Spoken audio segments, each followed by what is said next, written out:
representation. After that, if he doesn't listen to them, I don't care. Even this, the Chief Minister had left as a message. Now imagine this 4th standard pass man had taught me how to go and verify something when you receive a complaint. And don't delay that verification. Don't send one letter to the commissioner in Aurangabad, please verify, I have received these complaints. So has the collector provided this, has he not provided it, then I'll submit a rosy report saying I have provided everything. Commissioner will forward it to the Chief Minister. He's cut out all that. He has seen for himself whether things are done or not. He has made sure that he is not taken to any politically inclined person to give him this feedback. And last of all, he has said, how can you operate in an environment today where the political representatives don't feel involved? They may be making unreasonable demands, doesn't matter. You do what is reasonable. But listen to them, form committees. You can't just work by yourself. And this is a need that as a youngster I had not seen. So management education from a 4-star person. You can get education from any quarter. You need to keep your eyes and ears open. And never underestimate anybody because this man can't speak English, all files have to be translated in Marathi. What is he going to do? What does he know? That would be completely wrong attitude. Here is actually helping me. And helping me in a very nice way. After saying I have done very good work, he will just form some committees, get people involved, and then see that things are done. I think I'm going to end there because you need some time for question answers. And I don't know, what time is the class supposed to? 9 o'clock. Okay. So go ahead. Sorry? 5-10 minutes of Q&A. Yeah, sure. That's what I said. Yeah. We are talking about ministers involved in irrigation. You said that you brought some important person in irrigation. But most of the villages are having the caste problem and the dispute, So I didn't say most important. If I said that, that's wrong. I said the oldest person in the village. Okay, whatever may be the case, but generally, under the collectorate, many of the villages are facing in India day-to-day problem is that the caste problem, scheduled caste, between the scheduled caste and the upper caste, and all this, communal roots, So how the collectorate is really handling all this kind of problems? Okay. So the question is that caste conflicts do come up, and how do we handle those problems?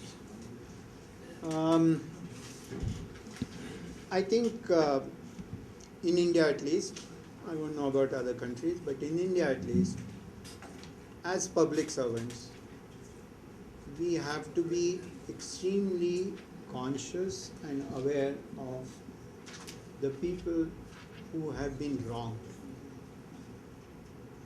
And if they have been wrong, then we must make sure that our balance tilts a little in their favor and not against them.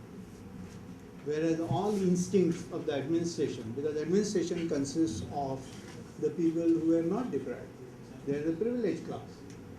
So all instincts of administration, the way papers will come to you, will all be weighed in favor of the caste. And you have to be conscious of this fact. In Ahmednagar district, when I was there, we had one village where there was one Swamiji. And this Swamiji took it into his head one day that the Abolition of Untouchability Act was not according to the Shastras and the Puranas. And he sat on a hunger strike, fast unto death, saying that this law should be removed from the statute book. We initially tried to persuade him, saying that, look, if you really want this removed from the statute book, it's on the statutes of the parliament. So why don't you go to Delhi and sit on fast there? Because we knew what treatment he will get in Delhi. But in village, he was a very respected person, so difficult to handle that situation. He won't agree. The Dalit Panthers, the more militant part of the scheduled caste movement, they got into the act and they held a sabha there and they said to hell with this Swamiji and he must be thrown out of this place.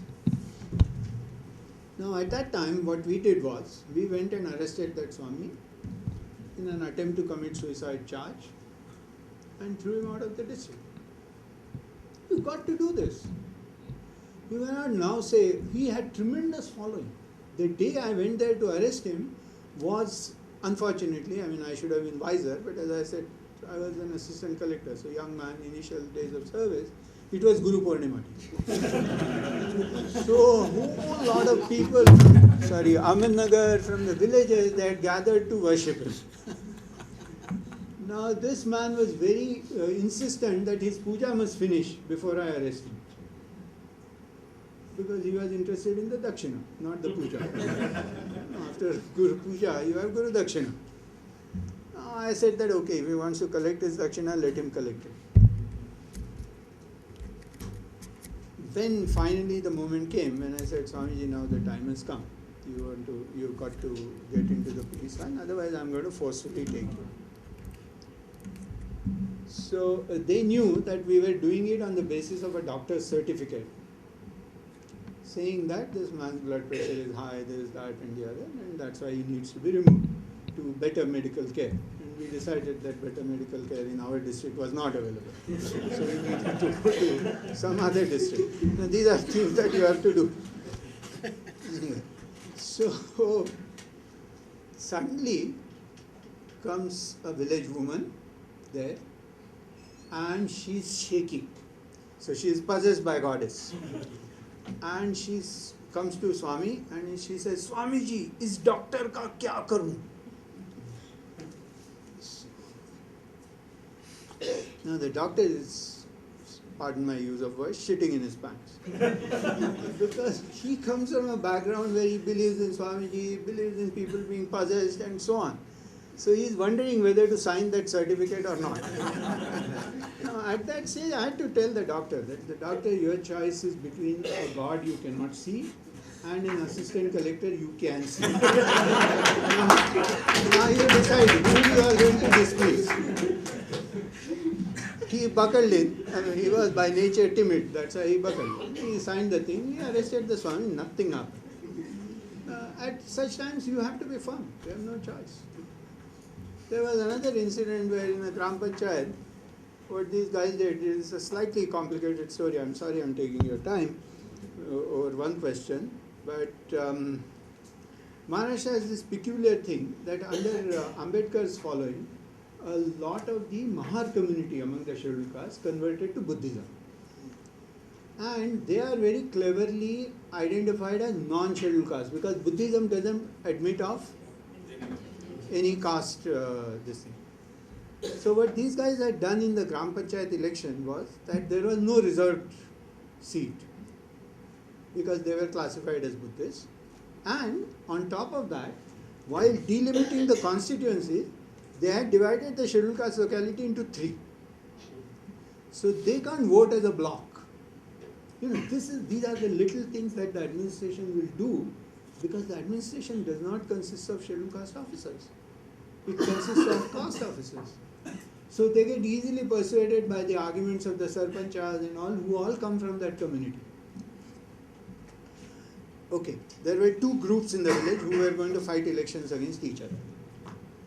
So the scheduled caste decided that they will organize themselves and go to each group and negotiate.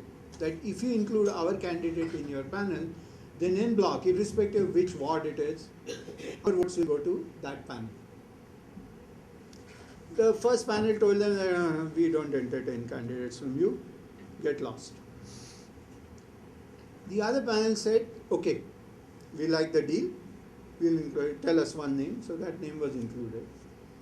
Now both in the Gram Panchayat election, for those 8 or 10 people to travel to Taluka place to file their nomination is very expensive affair.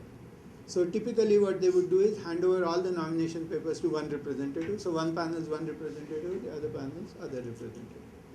They go to the Taluka place in order to file the nomination. They meet under a people tree. And they say that, look, we are after all from the same village. So why have this fight between panels? Let's have unanimous election. Very good idea. Said, okay. What? They probably had instructions from their leaders. So what names to retain? Now in retaining the names of of the panel, the scheduled caste name is out. Now these guys have decided on 4, those guys have decided on 4, but the panel which had promised him that we will include you, they conveniently omit him. Because they're up in arms and they said, what do we do? And they had no way of doing anything because he had not gone to file his nomination papers. And the Tehsildar says, this is unanimous election, I can't do anything, I have declared the election result. Now I am saying in these kinds of situations, if you are a sensitive officer, you cannot keep quiet. You just cannot keep quiet. I went to that village and I got the resignations of all the people who had been so-called unanimously elected. I said, you will give your resignations, you have been unjust, you have been unfair. If you wanted to delete that person's name, you should have consulted them. That is the minimum that you owe them. And this is an election that has happened out of cheating. I don't care that you were unanimous. I got criticized. Some people said all kinds of things. It doesn't matter. If you do that, I don't think you will have problems. But that has to be done. So, But did you have any threat as a threat? Oh no. I have never had threats in all my life. I think threats are just an imagination. Have you been a whistleblower? Have I been a whistleblower? No, I was supposed to get the information from the whistleblowers and make sure that things are corrected. I didn't need to be a whistleblower. Against the political agents. Like Why? what is scam? Water scam is a kind of a different thing. But if you are not party to something, there is no way the politician can do anything there. No way. They can at the most transfer you. They can't do anything.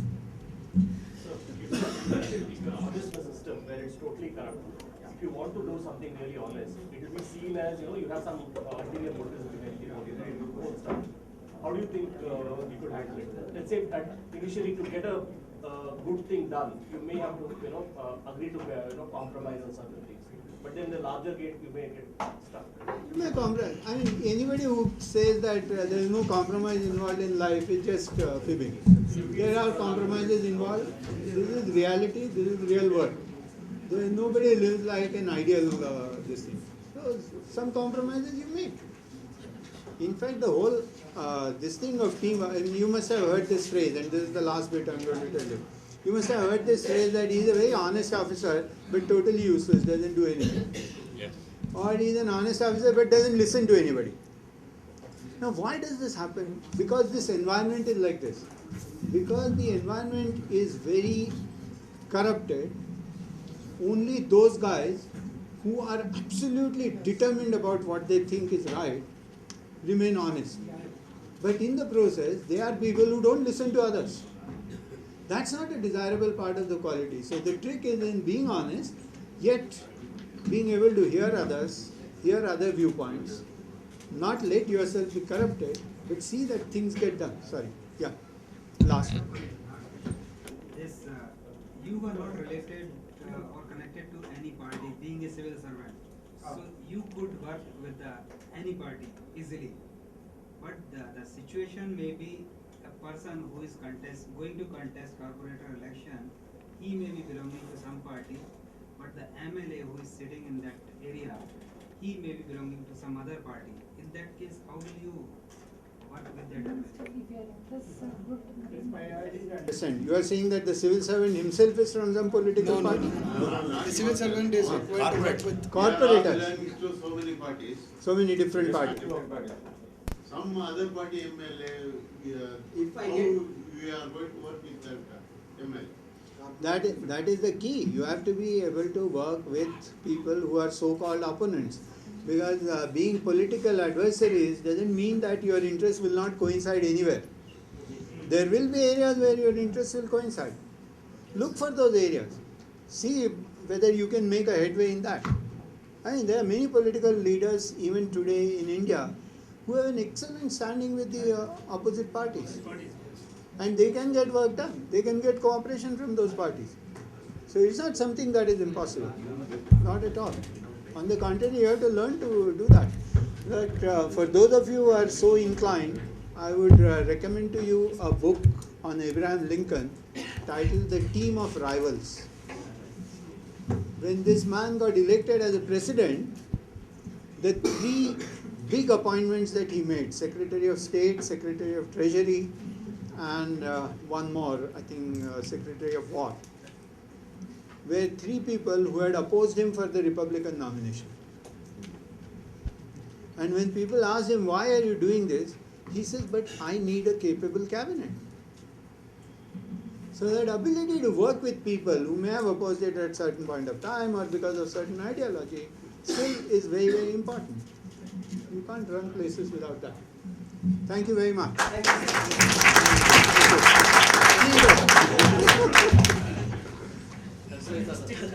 Standing version. Maybe it was my ignorance. I never thought you were an IAS officer. I'm a very close follower of you. Oh. Being an investor, I have seen your reform. Beneficiary of his reform. Yeah, beneficiary. I'm an IS officer who strayed into capital markets. I was not from an industry background and this No, is- not industry background. I just happened to be an engineer, but never practiced engineering. Till I came to depository and had to implement a technical project. That's all. Thank you. Thank you. Of saying, how do you prevail over adversaries and get things done?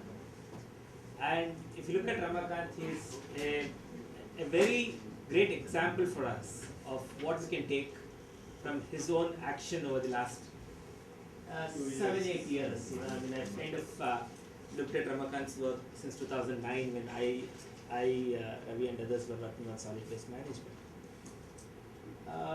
He has single-handedly been at the case of BBNP to kind of live up to their mandate on waste management. And it shows the power of conviction and also a systemic process. You have to know. I don't know how many RTIs you have, right? I don't know how many opponents you have. For me, RTI is not needed. I can go right inside. I have too much access. Only he finds RTI. And so many times before he gets the reply, he will answer. No, that is what Mr. Bhave, Dr. Bhave. The one thing you should know, compromise. Compromise is a must. Whatever you say, you on your bad things, as he said, compromise when you do also. No, mic is not required. You can listen, no? Yeah. So, Okay. Sir, I'll just take one more minute and then and I'll leave. So you were also talking about the corporation election and what do we expect out of it. You contested in 2000. This belongs to my concept. So yeah. So in that election when he stood, you could, if he will have time after talking about solid waste management, I would request him to tell about the sabotage the political parties will do in delimitation, in reservation and all these kind of things. He's also been a witness to that. So it's about how do you build competence and thought leadership in solid waste management, work with officials and get something done. At the same time, go contest in the political arena and irrespective of whether you win or lose, continue to influence BBMP to follow your follow the right thing and do the right thing. So with that, I'll hand it over to you and thank you very much, sir. He has told me much more than what I do. Just you can call me a garbage man. That's all I have been doing. Nothing else other than that. So, is enough, no? First thing I want to tell you, only I will confine myself to solid waste management only. Because I know earlier to this I was doing a rainwater harvesting, solar power, different things. Now I am only buried into solid waste. You can bury me also inside. That is what I am doing. So now, first thing all of you should know, I am sure all of you are affiliated to different parties. They all come from half of them. Other political people also are there? Yes. Excellent. So that means, so all of you have got different this one. As far as solid waste management is concerned, this is concerning every common man, even starting from a slum dweller right up to the topmost minister or chief minister or any man, industrialist, it depends. So that means it is everybody's problem. And so first basic thing all of you should learn is make it apolitical.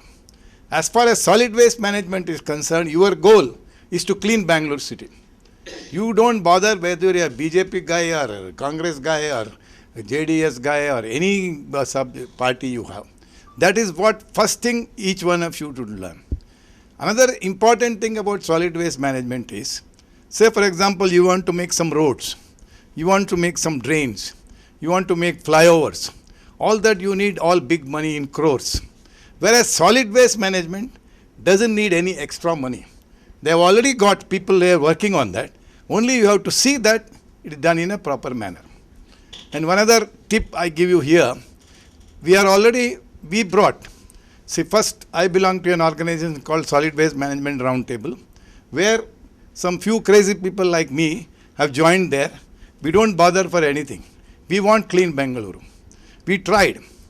And these elected representatives, it is almost impossible. Commissioner goes there and puts some proposal. Nobody will care. They have got their own vested interest. So now I am telling you the negative part of it. Though in future you are trying to become corporators, you should not have any vested interest. Interest of your ward or interest of your state or country is very important. Ward, you are trying to be budding corporators. Corporator has got the major role. See, there is a saying that act locally, think globally. First, you make up your own ward. So 198 wards become clean, automatically whole Bangalore city is clean. And then after that, like this, others also follow. As it is now, all cities are trying to follow us. So the segregation of waste at source first was mooted by us. We went on a PIL to the court and got the order. And then once that is done, the commissioner went and told in the council it has to be done. So nobody can say no, because the High Court order it is. And then many people who are officials and all that, they were not penalizing anybody. If you don't do anything, you do anything. Then we brought the next step. Penalize the persons who doesn't do it. So then that came. There again, by himself, commissioner says that is official, you go and fine. Then maybe that person may be voter, he may be the corporator's voter. You will say don't fine. Oh, do you do something? Or you again don't leave him like that. Next time you won't do, some excuse he will give. So that means it becomes a law also. That is why he brought a High Court order.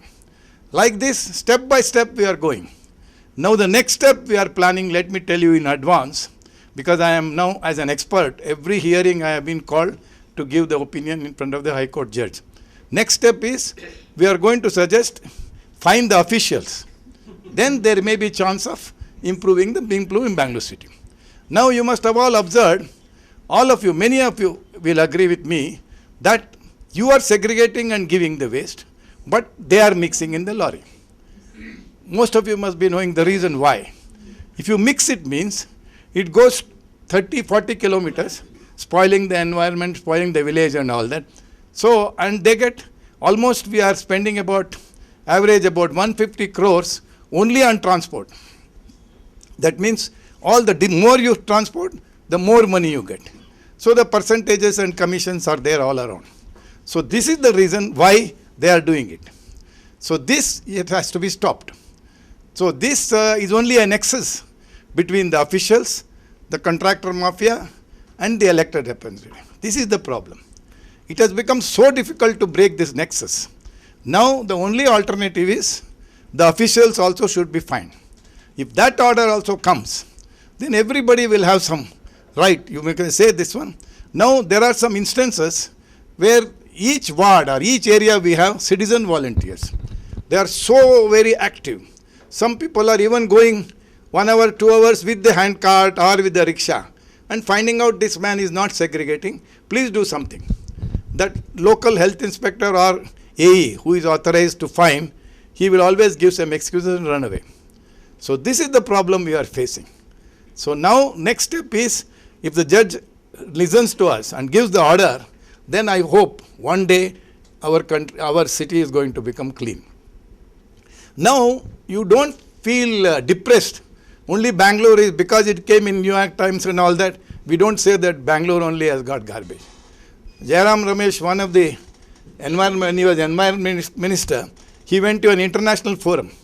So he very clearly told in the form, if there is a Nobel Prize for dirty cities, each city in India will compete amongst themselves. This was the stage. So when you go out and see, Chennai is equally bad, only some pockets are good. That I believe that it is also in Bangalore also it is like that. But the policy which we have given, If this is followed, like all the 198 wards will have place for storage of collection, that is dry waste collection center, and then everybody segregate source at source and know this one is there, and if somebody is not doing, they must be fined. If you do that, then I think our problem will become much less. For this, the elected representatives play a very big part here. Because the elected representatives, as I told you first only, this solid waste management should be taken completely out of politics. Then other things you do whatever you want politics. But as far as solid waste management, you cooperate. See, simple thing is, when you want to go for an election, you go house to house, give your pamphlets, put your photograph, and then see that he doesn't forget you while voting, and you list all what you have done. That means for almost for 2 to 3 months, especially in corporation election, maybe 1 month, MLA election maybe 6 months, and MP election now already they have started. That means you are going house to house and trying to do the same thing, same volunteers whom he has got. He can mobilize about 10 or 15 volunteers with him, go house to house, do what they are doing, collection, find out. After collection, and then storing, and then transporting. All 3 stages you have to see. Now what is happening is, many people started doing after the law came, thinking that they will be very strict. But after that, they started mixing, and nobody to see that. Health inspector has got a huge area to cover. He can't go to all the houses. Whereas citizen volunteers, there are some citizen volunteers already in about 10 or 15 wards, like Rajarajeshwari Nagar, Bhuneshwari Nagar, Indira Nagar, Kormangala. They are all, lot of people are doing very good work. So now latest addition is Karesandra we have added.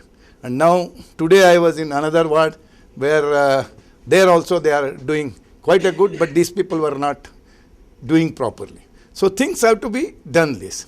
So now court passed another order telling that the mafia, big mafia was there in Bangalore city of contractors. There were about 8 or 9 brothers, cousins, brother-in-laws and all. So many people were there and they were controlling the whole garbage bin. The same, it's not that only in Bangalore city. New York about 50 years ago or maybe 30, 40 years, there was a huge mafia, much bigger than this. And this mafia was to be broken. Now court gave an order and from October 1st, they stopped it. But now what is happening is, instead of mafia eating like this, they are eating like this. That is going on. That has to be stopped. This again, I am planning to bring it into the notice in the court. So that don't now only leak it out, I am telling you, so that when he calls me, every time on a hearing he will call me as an expert, and 2, 3 of us give our opinion. So on the field opinion I will give him. So that means this is what we have to do. But what I am coming back to, now all of you are wanting to become corporators or budding corporators, for which you are training. So now, future at least you must know that this subject should be taken out of your politics. And just as you do for your canvassing, you have to go house to house and see that thing. And house to house, you go once, it doesn't enough. Say for example, each area, you must have some volunteer or warden or something like that. So you must make him responsible. Not that you go all the 7 days, all the 8 hours, not required. You go on a weekend. There is one lady in Rajarajeshwari Nagar who is doing work for me there. So there, Saturdays and Sunday, she is a general manager in Mindtree, top job she is having. But Saturdays and Sunday, 2 hours are devoted for garbage. She goes round with the auto rickshaw, goes round with the health inspector, see what they are doing, whether they are segregating or not.